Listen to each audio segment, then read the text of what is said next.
Pangarap, Alamid, Paraluman. Diba? Si Pangarap nandito lang, oh. Si Paraluman nakalayo na. Ayan. So paano mo yan tatawagin pabalik? Eh wala naman akong dalang leash, di ba? Wala rin akong dalang treats. So ang gagawin ko lang, pag pauwi na ako. Pangarap! Alamid! Come on! Ayan na, di ba? Pabalik na sila. Let's go! Takbo ka. O, dito na si Pangarap. Yung dalawa nandun pa. Alamid! Alamid! Come on!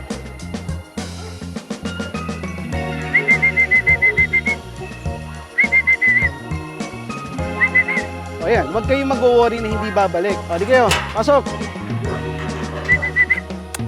Good dog! Pag bumalik na, ayan, bibigyan niyo ng praise. Ayan o, di ba? Sabi, pag tinawag pala kami ni Boss Amo, meron kaming himas, di ba?